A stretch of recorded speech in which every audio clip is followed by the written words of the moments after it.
السلام علیکم ورحمۃ اللہ وبرکاتہ۔ المستغاث الی حضرت اللہ تعالی الصلاۃ والسلام علیک یا رسول اللہ صلی اللہ علیہ وآلہ واصحابہ وبارک وسلم۔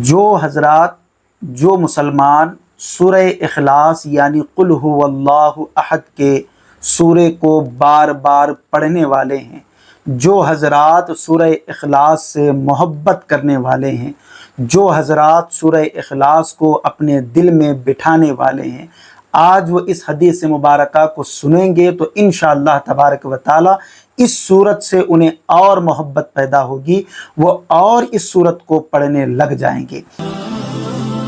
سید Sajid Pasha Qadri famous scholar, like share and subscribe now.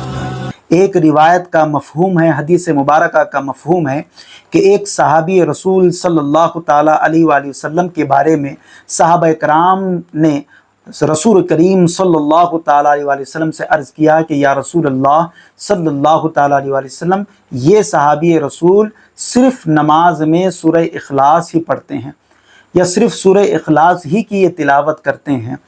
تو رسول کریم صلی اللہ تعالیٰ علیہ وآلہ وسلم نے ان صحابی کو بلایا اور پوچھا کیا یہ بات صحیح ہے کہ تم نماز میں صرف سورہ اخلاص یعنی قل هو اللہ احد کا سورہ ہی پڑھتے ہو؟ وہ صحابی رسول نے عرض کیا کہ یا رسول اللہ صلی اللہ علیہ وسلم، جی ہاں، میں صرف سورہ اخلاص ہی پڑھتا ہوں۔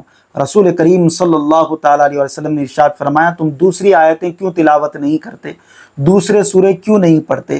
تو وہ صحابی رسول صلی اللہ تعالیٰ علیہ وسلم نے بڑا پیارا جواب عرض کیا کہ یا رسول اللہ صلی اللہ علیہ وسلم، دراصل بات یہ ہے کہ میں سورہ اخلاص اس لیے زیادہ پڑھتا ہوں کہ یا رسول اللہ مجھے اس سے محبت ہے، یا رسول اللہ میں اس صورت سے عشق کرتا ہوں، محبت کرتا ہوں۔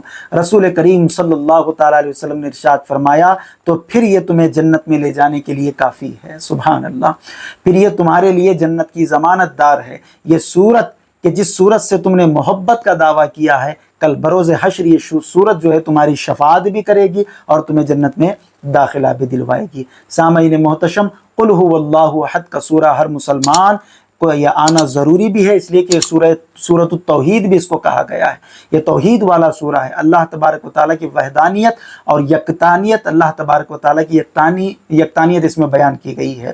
تو اس سورت کو ہر مسلمان لازمی یاد کر لے، اس سے محبت کرے۔ رسول کریم صلی اللہ علیہ وسلم نے فرمایا کہ یہ سورت جنت میں داخل کروائے گی۔ اب صرف اسی سورت پر اکتفا نہ کرتے ہوئے جس کو قرآن مقدس میں سے جتنا بھی حصہ وہ یاد کر سکتا ہے وہ یاد کر لے، چاہے وہ سورہ فلق ہو، سورہ ناس ہو، سورہ فاتحہ ہو، جو بھی سورت وہ یاد کر سکتا ہے وہ یاد کرے، اس سے محبت کرے۔ انشاءاللہ قرآن کی ہر سورت کیا، ہر آیت کیا، بلکہ قرآن کے ایک لفظ سے بھی اگر آپ محبت کریں گے تو میرا یہ ایمان اور میرا یہ عشق کہتا ہے کہ وہ لفظ، وہ آیت، وہ سورہ آپ کو جنت میں داخل کروائے گا یا کروائے گی۔ اللہ تبارک و تعالی ہم سب کو اس صورت پر عمل کرنے کی اور اس کو پڑھنے کی، اپنے دل میں بسانے کی اور قرآن مقدس کو اپنے دل میں بسانے کی توفیق عطا فرمائے۔ السلام علیکم ورحمۃ اللہ وبرکاتہ۔ مزید ایسے ہی ویڈیوز دیکھنے کے لیے ویڈیو کو ابھی لائک اور ہمارے یوٹیوب چینل سید ساجد پاشا قادری کو ضرور سبسکرائب کر لیں اور بیل آئیکن ضرور پریس کریں تاکہ ہر نئی آنے والی ویڈیو کی نوٹیفیکیشن آپ کو ملتی رہے۔